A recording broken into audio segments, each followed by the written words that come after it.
This podcast is sponsored by Active Skin Repair, a skin health company helping people heal with natural, non-toxic, medical-grade ingredients.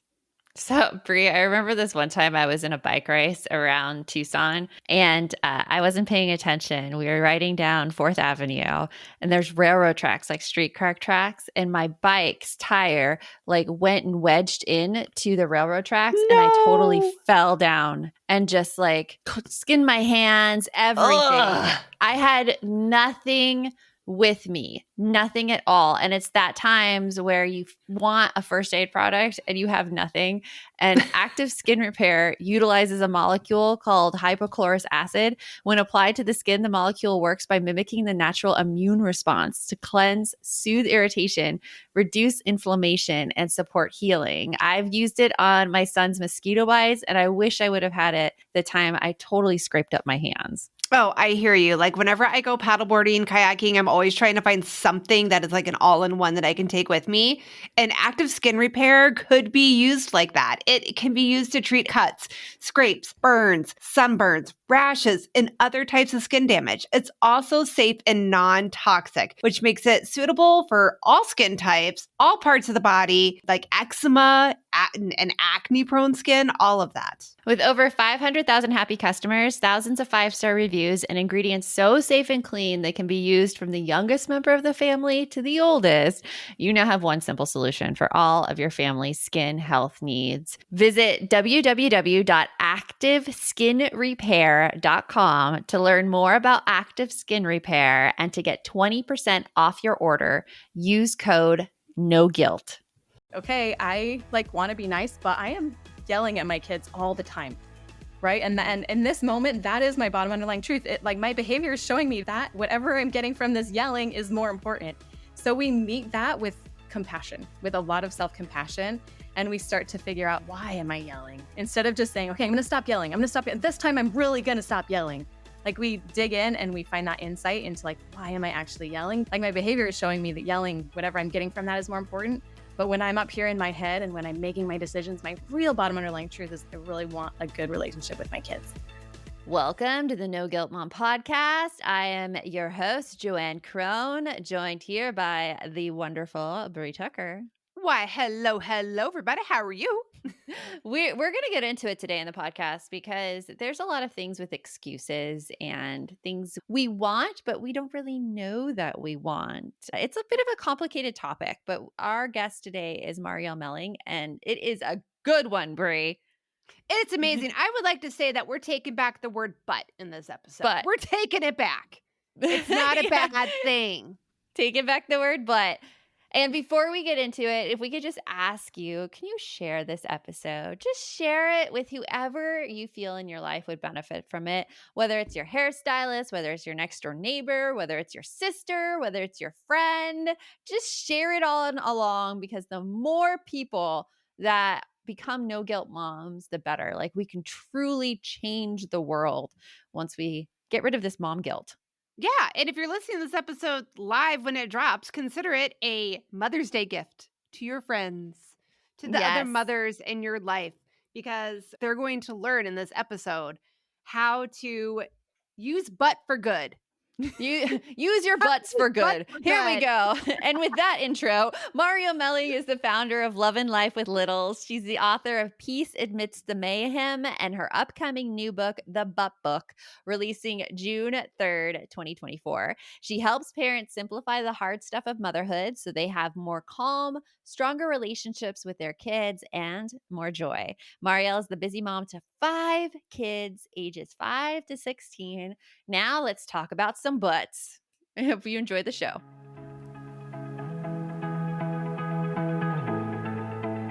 You want mom life to be easier. That's our goal too. Our mission is to raise more self-sufficient and independent kids, and we're going to have fun doing it. We're going to help you delegate and step back. Each episode will tackle strategies for positive discipline, making our kids more responsible and making our lives better in the process. Welcome to the No Guilt Mom podcast.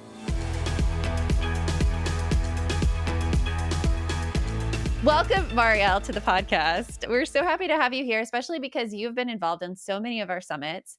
And this is your first podcast episode with us. So Yes, welcome. it's about time. Thank you. I'm excited to be here with you guys. I love your show. Oh, thank you. thank you. And we get to talk about your new book coming out called The Butt Book, which I The love Butt Book. saying it. Yep. Yep. Because this is what you talk about in the summits that you've been in, is the butt principle. And it's a BUT for everybody listening. But of course, my mind is that of a fifth grade boy. And I I like go big other butt places. books and cannot Yeah. lie. You other See, sorry. everyone goes Yeah. there. So can you describe for us, Marielle, what is the butt principle? Absolutely. Yes. So my mom, when I was growing up, my mom always used to say, BUT stands for bottom underlying truth. And she would just say, pay attention to how you're using this. What are you really saying? I love you, but you're really annoying. Is that really the message? I love you, but the bottom underlying truth is you're annoying. Get away. Is that really what we want to say? And so I grew up with that. I thought about that a lot. And it does. As soon as you hear that, honestly, it'll stick with you, right? And the next time you say but, you'll be like, ooh, but is that really my bottom underlying truth? And as I have thought about this over the years, it has come to also represent our actual bottom underlying truths, like those things that are really more important to us, because spoiler alert, some things are more important than others. And we can want a lot of things, but if we are aligned with what actually matters most to us, that's where we find this really sweet sense of health and wholeness and happiness. So that is the butt principle in a nutshell, is really aligning ourselves with those bottom underlying truths, those things that really matter most. Absolutely. And I think of the phrase we say, I love you, but it's always because we're trying to couch the negative emotion Yes. and the negative feeling. But that negative emotion and feeling tells so much.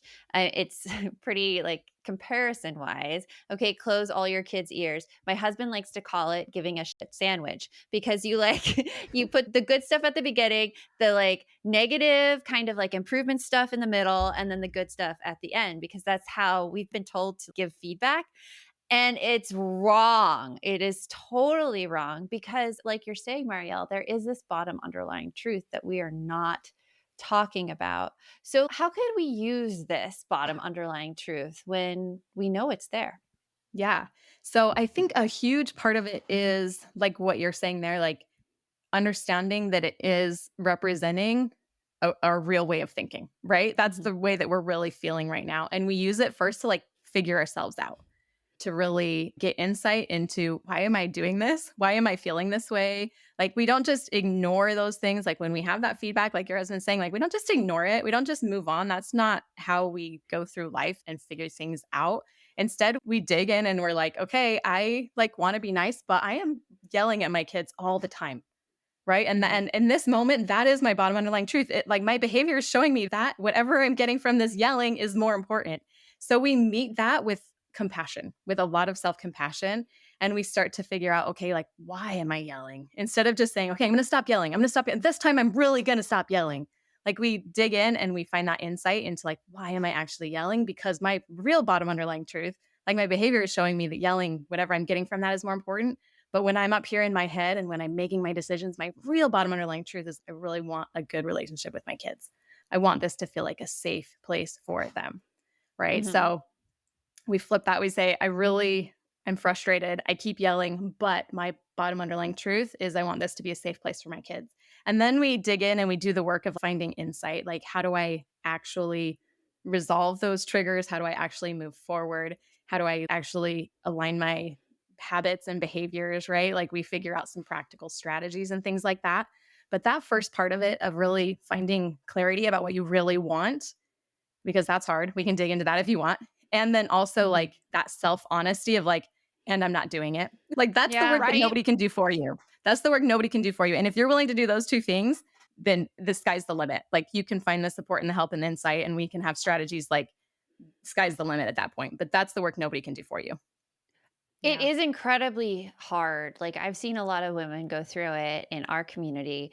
And that yelling, let's take that yelling, for instance, it's a good because you were example. going into it, there is something there. There is an unmet need somewhere in there. You could want the best relationship with your kids ever and give yourself such a hard time about yelling and losing it. And yet nothing will change unless you figure out exactly why you're yelling Why? and losing it.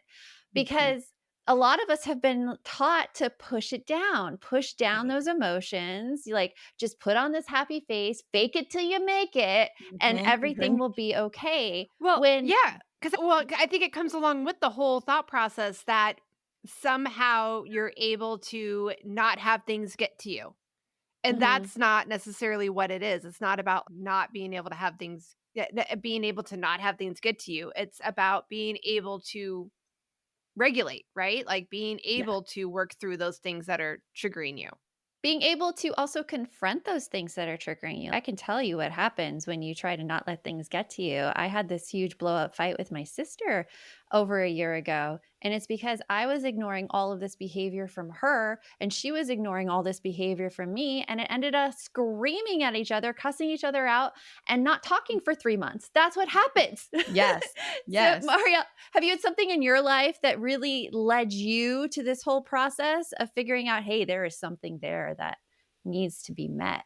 I think for me, it's like a lot of my learning, gratefully, has come through other people, right? Like looking at people and trying to figure out. I've had this fascination since for as long as I can remember. What actually makes people happy? Like what makes us tick? And so, as I have seen people in their relationships and now coaching and being intimately aware of what's going on inside of women's lives and their hearts, so often those places where we feel triggered or whatnot is hurt, right? Is Mhm. something, there's some kind of belief that it makes us feel like I have to fight back in this situation. And if I don't handle that belief, if I don't soothe that fear, if I just ignore it, like you're saying, Joanne, at some point it's going to come out. And it's going to come out as a blow up, or it's going to come out as a autoimmune disease. We have so many women who have like physical health challenges with emotional roots, right? Mhm. And so I think There's a lot a of that. big piece of this work is, or this is the other way that it comes out, is a dissatisfied life, right? That you're looking around and you're like, this something is missing. And it's because we're not being true to what is really inside of us.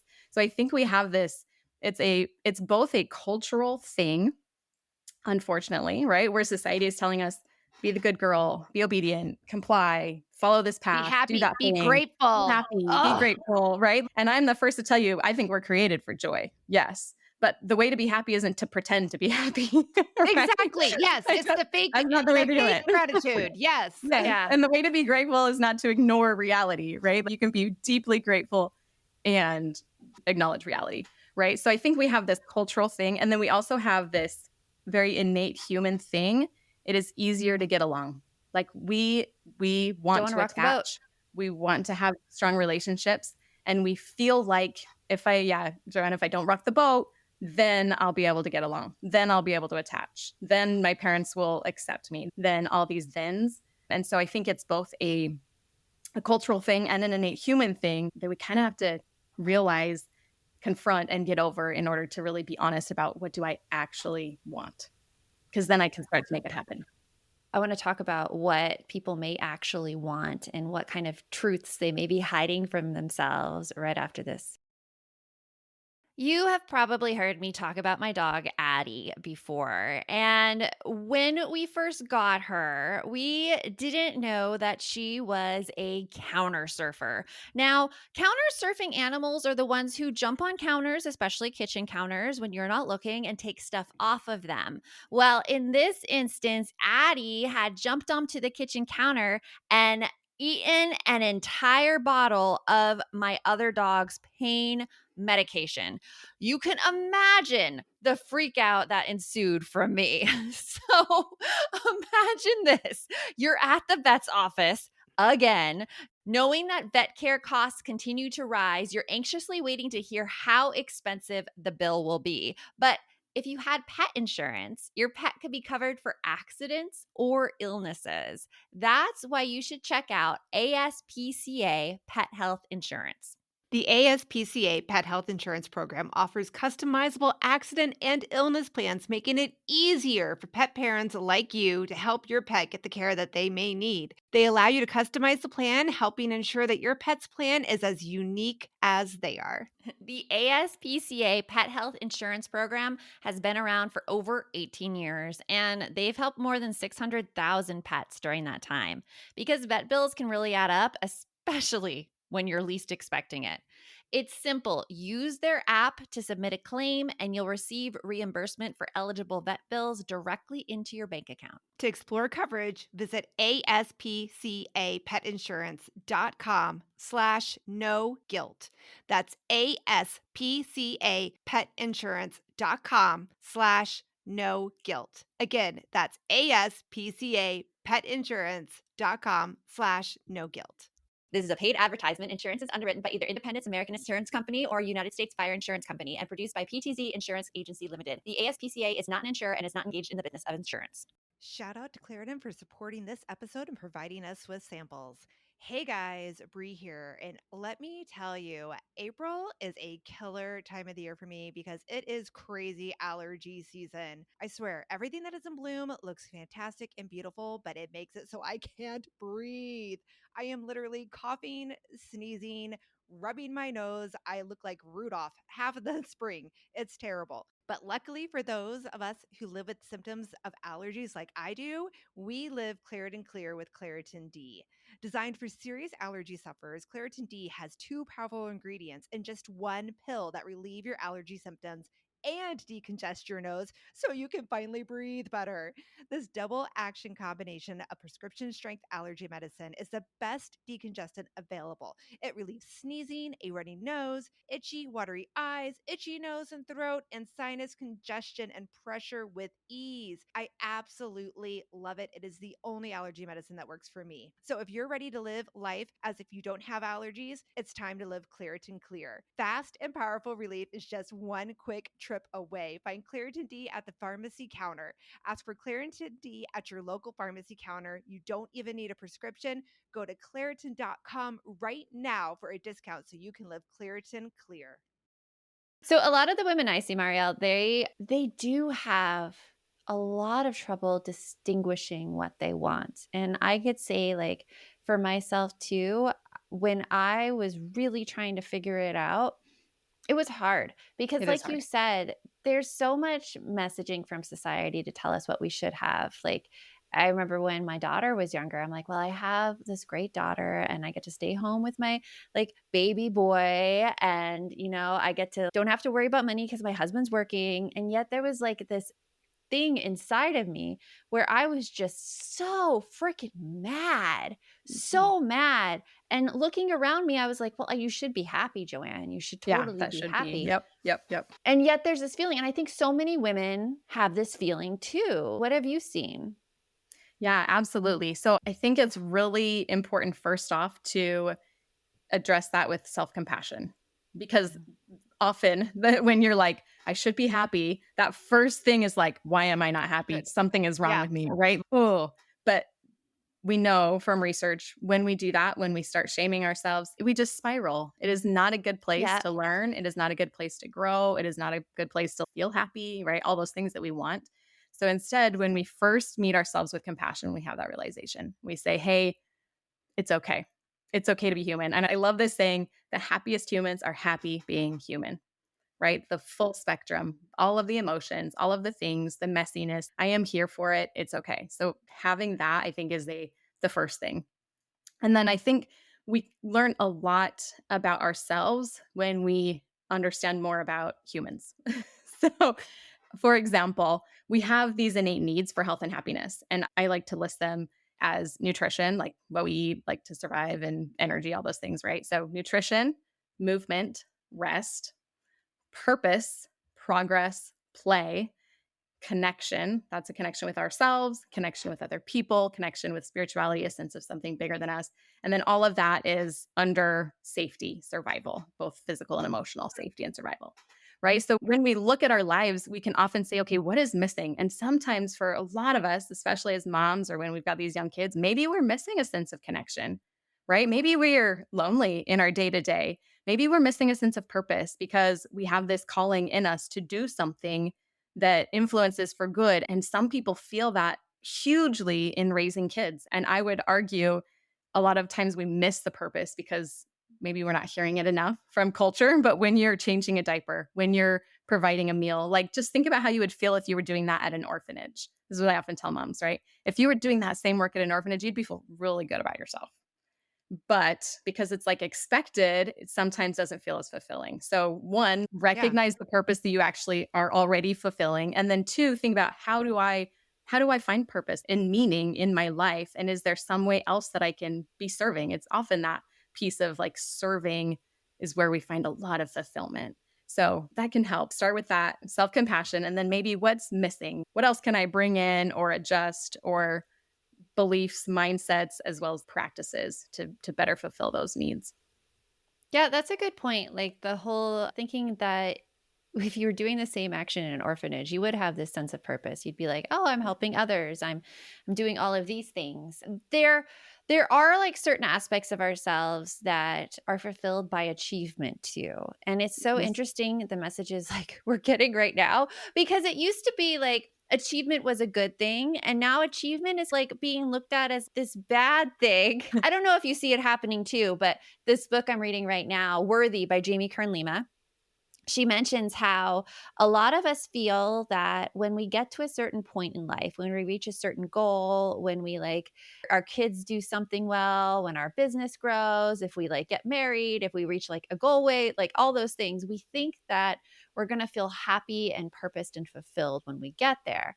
But that's rarely the case because you get there and you're If I still you. You Well, still have this sense of the same feelings, like nothing really has changed. well, it's that thought process, right? Of if I just had this, I'd be Mhm. happy. I feel like we're constantly in our society always looking for that magic wand, that magic pill. If I just could fix this one piece, Yep. I'd be happy. Yep. And like you're saying, it's so much more than that a lot of times, which can be overwhelming and daunting. And then you're like, well, F it. Why should I try? Yes. But with the achievement thing, it was like, I'm one of those people. I want achievement.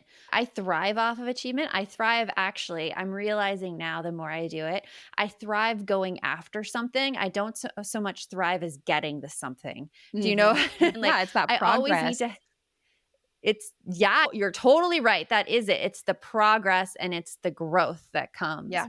from going after something versus Yeah. getting it. That's taken me a long time to realize that's what I Yes. like. Yeah.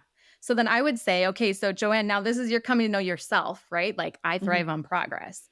So then we look at, okay, the wisdom of the ages, what kinds of progress are going to lead to fulfilling health and happiness, right? You're very capable. You're very like, I know you're an achiever. You could really go after and do whatever you want. So when you sit down and do this work on purpose, you're going to say, okay, in this principle, what are those most important things that I want to go after? And you're going to use Mhm. that to then set your goals and set your achievements so that like, and I think part of it is recognizing the progress that we're making. Yes, it's a check mark, but really the deeper, the bottom underlying truth is like, who am I becoming along the way? Because if I lose touch with me, if I like build all these poor habits in order to achieve, it's going to feel good for a little bit. But that bottom underlying truth is at the end of the day, if I'm becoming along the way the person that I really want to be and I don't ever achieve, I'm still going to be happier and healthier than if I had gone after something else. I think that's an important distinction because I do see a lot of people who succeed when like external supports are provided for them. For instance, if they're in a specific program where like they have like a group that meets every week and then they have this great progress in the group, but all of a sudden the group's taken away and they revert back to their old selves.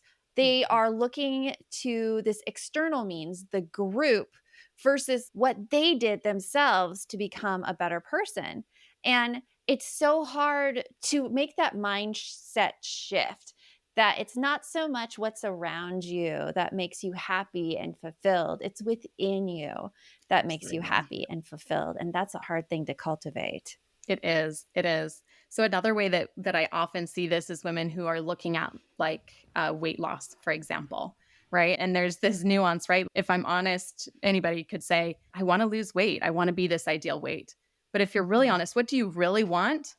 Most likely you actually really want to feel comfortable in your skin, right? And if you happen to be the ideal weight at the same time, yeah, great. But what you really want is getting to feel totally, I'm me. It's okay to be me. I am worthy being me, whatever that me looks like, right? So it's figuring out, okay, that's what I want more, then I'm going to have to do that work.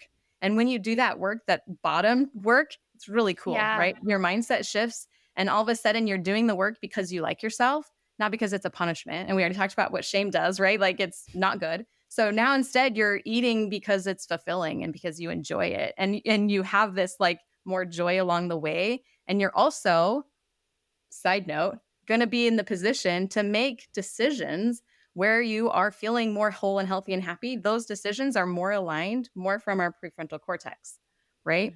So that's our forward thinking brain that's able to say, hey, I like this and I like this in moderation. So I'm going to choose to eat this and I'm going to choose to eat this in moderation because I like me. And it just like when you have that bottom, what really I want more is to be comfortable being me, to be worthy being me. And when you work on that belief and that mindset, it makes the other stuff easier along the way. I think that the weight loss is such a great thing to look at when you're looking at this kind of principle, because so many women do get stuck in this kind of trap of, oh my gosh, I need to lose weight to be accepted as a person. Yeah. I need to lose weight before I do this. I need to lose weight before I do that. And that's part of the culture we're in, but it's also part of this learning to accept yourself and doing this underlying work. So I really want to find out what this underlying work looks like right after this.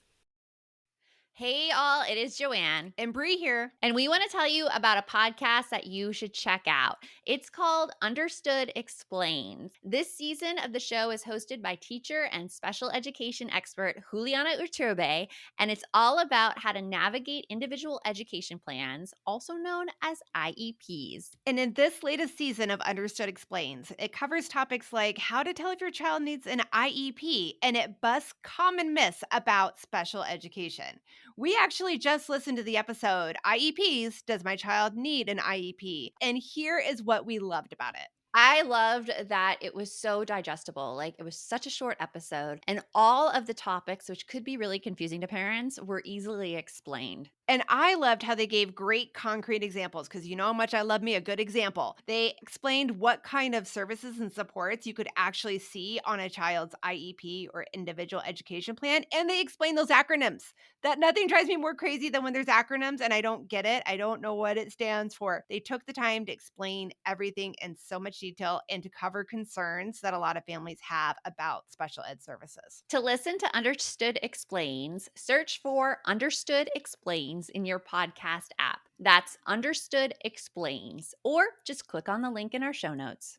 If you're a parent, I invite you to join us at the Mindful Mama podcast, where it's all about becoming a less irritable, more joyful parent.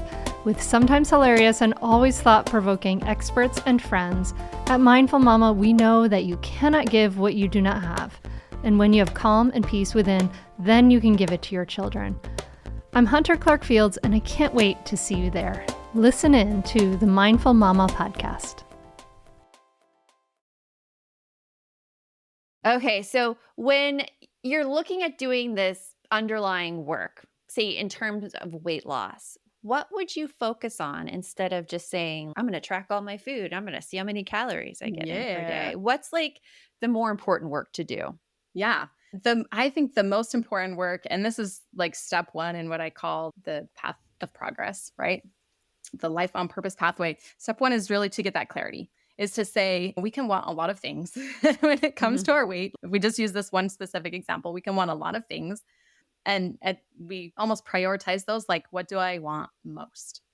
Because we can want a lot of things, but we want to make sure that we're doing it in a way that we're not sacrificing what we want most. Right? It's the same thing like relationship with our kids. I can really want to be heard, and that's okay. I want to be heard. Everybody should be heard as a person, right? So I'm thinking about this work as a mom, like I can want to be heard, but I don't want to do that at the sacrifice of our relationship, right? So when we really get clarity on what we want most, then we can start to say, okay, I'm going to get these things, making sure that my eye is on number one. So with that, like looking at the weight example, it's finding that clarity. How do I want to be in relationship to me, to my body? Mhm. And it's really just creating that vision. And if you don't have that yet, look at somebody who feels really comfortable, who you say is like exuding that light that's, dude, they're comfortable being themselves. And ask them, what does that feel like? Is it like, do you ever doubt yourself? Do you just like have conversations and really paint that picture for what you really want that relationship with your body to be like? And then get really honest and say, okay, this is what I really want most, but bottom underlying truth, what my behavior is showing right now is I'm afraid. I'm afraid to show up as me, or I am afraid of food. Like I am afraid that if I eat this, I'm going to get fat, and then I'm going to do this, and then I'm going to do that. I have all this thing. And you start just list out what I call but statements. Like I want this, but, and these are all the things that are getting in the way of it. And then you look for insight about each of those things. And that process, depending on what your list is, can be long and in depth, right? But you're looking at, okay, why am I afraid of food? Where did that message come from? Why do I feel like I'm not enough by myself? Where did that message come from? Once you get that insight so that your mindset is in the right place, because that's where our behavior comes from, right? It comes from our beliefs. It comes from those internal things, from those subconscious things that we're not even thinking about that just keep popping up. And those are our mindsets and our habits. That's our beliefs and our habits. That's what pops up when we're tired, when we're The autopilot. stressed. Exactly. Stress response. It's that autopilot. Yeah. Yep. So we dig into those and find insight about those. It's so interesting because that is what drives everything. When we talk about the word self-sabotage, which I have a very hard time identifying sometimes what self-sabotage is, but self-sabotage, it's those beliefs you have about yourself that'll stop you from doing what you want to do. Those beliefs that weight loss, this one pops up a lot, and it popped up a lot for me too, was I am a bad person who needs to control herself around food. Like me eating too much food means like I have no self-control. And control was such a big thing. It was such a big thing. And where did I get that message? I saw all the women in my life growing up be so concerned about their damn weight. That honesty with compassion. Always use that honesty with compassion. Always. But I mean, that version of myself was always thinking food is bad and calories are bad. And even now today, like I will catch myself looking at a restaurant menu, and the first thing I look at is if those calories are listed right next to the dish and which one has the least amount of calories and which one should I pick because it has the least amount of calories and not because I really want it. Like I could catch myself in there now and I'm like, hold up now, Wait a brain. minute. Like I really don't want this thing. I want this over here. And I'm going to go for that over there. But it's such a tricky thing because your mind operates on autopilot. And unless you really dig into it, you have no idea what's going on. Yeah, absolutely. And there's a lot of subconscious happening like all the time, right? And I go into this deeper in the book, but even as far as what we notice, like for example, the fact that you notice the calories on the menu, that's a subconscious pull that has you look at that. Another person might look at that exact same menu, and then you'd be talking about after and be like, oh, the calories were on there? Oh, I didn't even notice. Right. And that's legitimately from what we noticed to our emotions. Like there's so much happening subconsciously. And it's waking up to like, how well do I want to know myself? Do I really want to know myself? Right. Because if I do, some of that's going to be hard. It's going to be hard to face those fears. It's going to be hard to face like what maybe we didn't have our needs met in the past. And sometimes it's hard to face also the reality that like I can be like immensely happy. I can be immensely successful. That is scary for some people if they've seen it crash and burn maybe, or like something that all of that can be hard. Also, I mean, you talk about change. So a hard thing about when you change yourself is that the people around you, some of them don't change. Yeah. And some of those relationships, therefore, don't work anymore. And you're scared to let go of them. Yeah. Yeah. That's the scary thing. I've had that happen in the past with friends where I was changing and they were just pulling back. And it was like, oh, well, this sucks. But here we go. Yeah. Yeah. You get to decide, is it worth it? Like that person that I really want to be, is it worth it? And typically if it's aligned with that person, again, that person that you really want to be, it is worth it. It is worth it. Yeah. So tell us about your book coming out, Marielle. Okay. So it is The But Book. And it is all about this, how to really do life on purpose, kind of an inspiration to do it on purpose, and then shows you how. So it walks through a little bit of the pathway that I talked about today, really finding clarity about who we want to be, and then getting honest about, okay, is my life aligned with that, if not how. It provides insight about some of the things, some of those beliefs that we hold that make it really hard to change. Beliefs like I'm not worthy, beliefs that this is going to be too hard, this is going to be too painful. And I love that section of the book. I get to tell some really heartfelt stories of incredible people who were really willing to face some hard stuff and then come out on the other side of it to joy, and how to really find those bottom underlying truths that help us overcome some of those hard beliefs. And then the last part of the book is really strategy, research-backed ways to implement change, right? How do we actually interrupt old habit loops and provide a little window to create something new in our lives? And then how do we like create those new habits and live with intention? So that's it in a nutshell. And I'm pretty excited. That is awesome. And thank you so much for coming on. This was a fabulous conversation, and we'll talk to you soon. Thanks. I like these conversations because a lot of our excuses really lie in our habits and our beliefs and what we think of ourselves and like what we Yep. think is true but isn't true. That's something we work in balance all the time, especially in our phase 5. What are we thinking we have to do, but really isn't even aligned with what we actually value? Right, right. And that's like a huge thing that we talked about in this episode. And like you just said, that we talk a lot about in balance is like a lot of times when you're struggling, it's because you don't even realize that you're going against something that you value, Mhm. right? Those values are important and they will bring up the biggest butts known to man. I'm just gonna keep throwing butt into this episode as much as But it's possible. a fun thing to say. It's a fun thing to say. The way I notice it the most is when you think you should do something, should quotation marks should do something, Mhm. and you don't want to do it, but yet because you think you should do it, you're like forcing yourself to do it, and then all this anger comes up when you try to do it. I think of that all the time when it comes to like volunteering at my kids' school, for instance. I think I Oh, should do it, but I don't want to. I have a full work day. I need to concentrate on my full work day. And then it's like, Joanne, what about the kids? Don't you want them to have a good experience? Yes, I absolutely do. That is why I send them to school. well, and you know what? There are people that those values are fulfilling for them. Like, it's funny you brought up the volunteering thing because I just had that happen with a friend of mine. Both of our kids are in band, marching band in high school. And she is way more involved in her freshman's marching band than I am, and my son, who is a junior going into senior year of marching band. And she's like, "Are you going to this meeting, that meeting?" I'm all like, "There's a meeting? Oh, Yeah. yeah, no." And then I was like, I feel so bad that I don't volunteer in it, but at the same time, that's not what my values are. My values are that I'm there to support him in all the other stuff that I Mhm. wouldn't be able to do if I was cutting out to go do all that volunteering. So I'm just saying I hear you.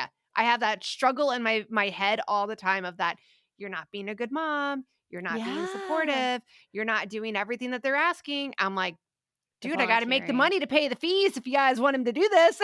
Exactly. The other thing I get is food, like preparing food, especially preparing dinner. Like, I feel like I should be cooking things from scratch. And if I don't cook them from scratch, then I'm exposing my kids to all these chemicals that are so bad for them. And how dare I? And I'm not a good mom. Because you know what I just discovered, Pri? The What? joy that comes from Trader Joe's. Trader Joe's is amazing. Like, I found this list on BuzzFeed of all of these meals you can make using 4 ingredients or less from Trader Joe's.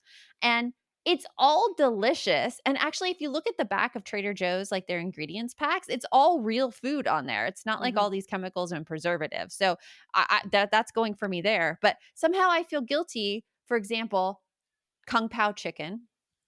It's taking their freezer Kung Pao chicken, their freezer Asian style vegetables, and mixing it with their noodles, their lo mein noodles that you can get off the shelf that like Mhm. all you have to do is put those noodles in a pot of boiling water for a minute. They're done. Um, Wow. Mixing it together, it's Kung Pao chicken. is incredibly tasty. My kids like it, and yet I'm like, oh, I'm such a bad mom. Look at the lack of effort that went into this meal when I don't have time to do the meals, Brie. I just don't have time. We don't. You know what? We have an amazing episode about this, episode 253. I'm going to put a link of that here in the show notes so you can click to that episode too. Because like it's a fallacy that we've been told that we have to do everything and that you should feel bad if you're taking shortcuts on things. No, again, it's about, you know what? I'm smelling a podcast episode. I'm writing a podcast episode about these values because oh my gosh, that is a huge deal. It's a huge thing. So going back to Marielle's book, if you loved this episode and you're like, I need the butt book, we have just so a you link. can say you have a butt book too. Yes, because you want a book about butts. Yes. We have a link in the show notes below. It's coming out June 2024, so you can pre-order that if you're listening to this live later on. The link will send you straight to purchase it. So yeah, there you go. So remember, the best mom is a happy mom. Take care of you. We'll talk to you later. Thanks for stopping by.